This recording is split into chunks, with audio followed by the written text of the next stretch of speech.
Bienvenue dans votre rendez-vous. Derrière l'image, comme chaque jour, on va prendre le temps de décrypter l'info à partir d'une photo qui fait sens. On vous parle aujourd'hui de narcotrafic. Il est au cœur du bras de fer entre Washington et Caracas. C'est depuis des années l'un des principaux arguments avancés par les États-Unis pour justifier une pression politique, voire une intervention en Amérique du Sud. Et aujourd'hui, c'est aussi l'axe central des chefs d'accusation déposés contre Nicolas Maduro. Vous l'avez suivi à nos côtés en direct hier, présenté à la justice américaine à New York. On va en parler avec Pascal Mariani. Bonjour Pascal, journaliste spécialiste de l'Amérique latine. Vous avez été pendant de nombreuses années notre correspondance à Bogota en Colombie. On va commencer par regarder ces usages, la tradition, ce cliché que vous avez sélectionné pour nous. Racontez-nous de quoi il nous parle au juste. Alors sur cette photo, sur cette image, on voit un homme que j'ai appelé Diego dans mon reportage, que j'ai rencontré lors d'un reportage pour France 24 dans le sud de la Colombie, dans le Putumayo exactement. Et Diego est un cultivateur de coca, c'est-à-dire le premier maillon de toute la chaîne du narcotrafic qui, on le sait, s'étend jusqu'en Europe.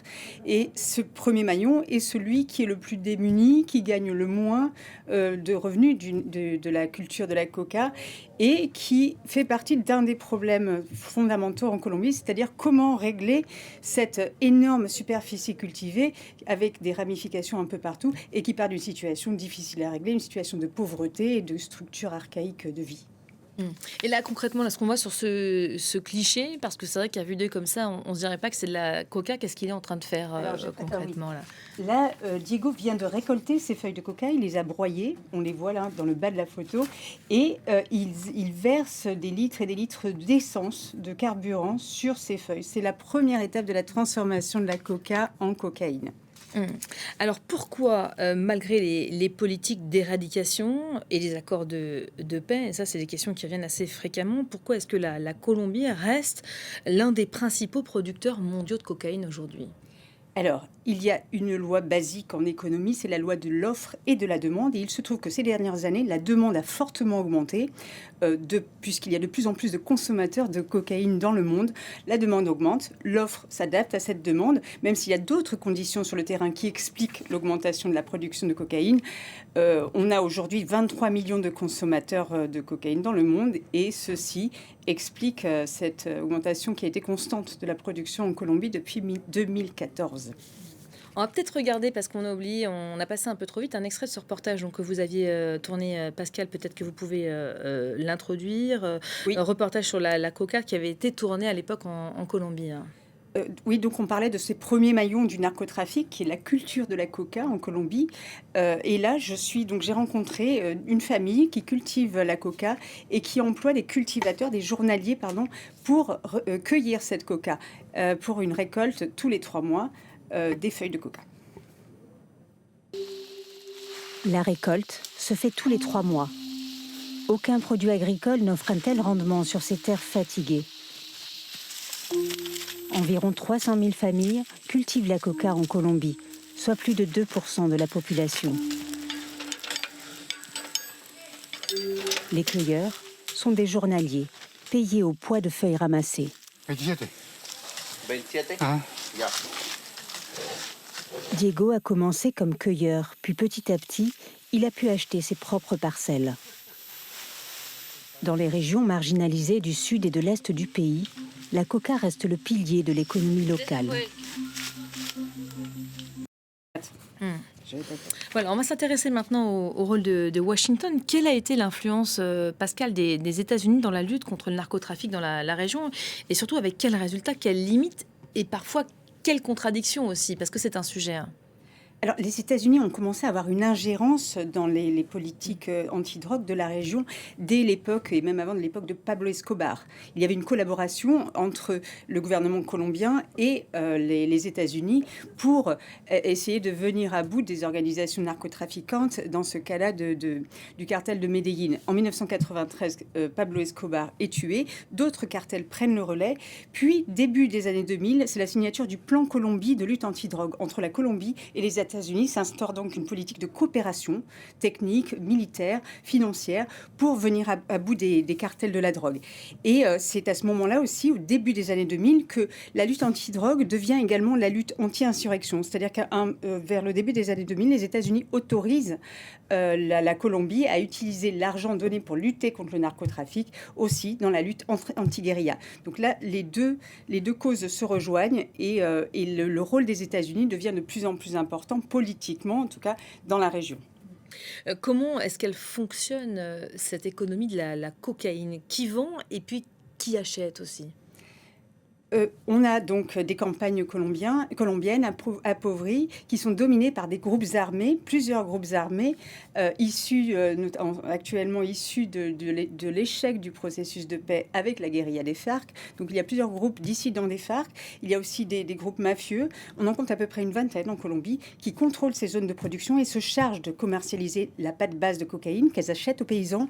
Elles la transportent vers les ports colombiens ou vers l'Amazonie, enfin par les portes de sortie du territoire colombien, en alliance avec d'autres associations narcotrafiquantes. Et on peut voir d'ailleurs cet extrait à ce sujet de ce reportage que j'ai tourné en Colombie. Donc on est sur la côte Pacifique, à Buenaventura exactement, et j'ai assisté à une saisie de cocaïne. On voit un petit peu comment les gardes-côtes opèrent. Ils ont donc intercepté un bateau de pêche et ont commencé à disséquer ce bateau de pêche. Cela a duré des heures pour petit à petit extraire la cocaïne. Ce genre d'activité est pratiquement quotidienne dans les ports colombiens. On regarde tout de suite un extrait. Les bidons aussi contiennent de la drogue. Vide. Vide.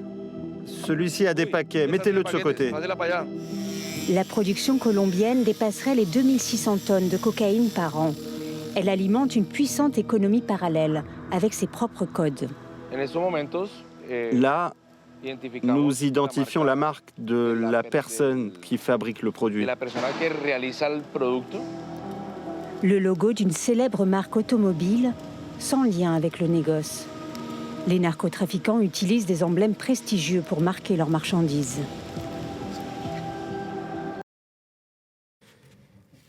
Voilà, image évidemment saisissante. Comment la coca colombienne s'intègre-t-elle dans une économie régionale du narcotrafic qui dépasse, et ça on le comprend bien, largement la Colombie aujourd'hui? Alors, donc on a en Colombie les groupes armés colombiens qui se chargent de l'exporter. Ce ne sont pas forcément des guérillas, groupes issus des paramilitaires également. Ils se chargent de l'exporter en alliance avec des groupes mafieux internationaux, comme par exemple le cartel de Sinaloa au Mexique, mais aussi des mafias européennes. La mafia albanaise est présente également dès la sortie du territoire colombien vers les zones de consommation. Et c'est donc toute une chaîne qui arrive jusqu'aux consommateurs et qui alimente également les mafias européennes. Concrètement, le rôle que joue le Venezuela dans cette géographie du narcotrafic, c'est lequel? Parce qu'on a entendu Trump beaucoup ces derniers mois pointer du doigt les Vénézuéliens. Les experts n'étaient pas forcément d'accord avec ça. Alors, il faut savoir que le Venezuela ne produit pas de cocaïne. Il n'y a pas de champ de coca qui pousse au Venezuela. La coca destinée à fabriquer de la cocaïne pousse en Colombie, 68% de la production, au Pérou et en Bolivie. Un tout petit peu en Équateur, un tout petit peu peut-être au Mexique, mais il n'y en a pas, en tout cas, aucun des champs de grande ampleur au Venezuela n'ont pas été détectés. Le Venezuela est une zone de transit.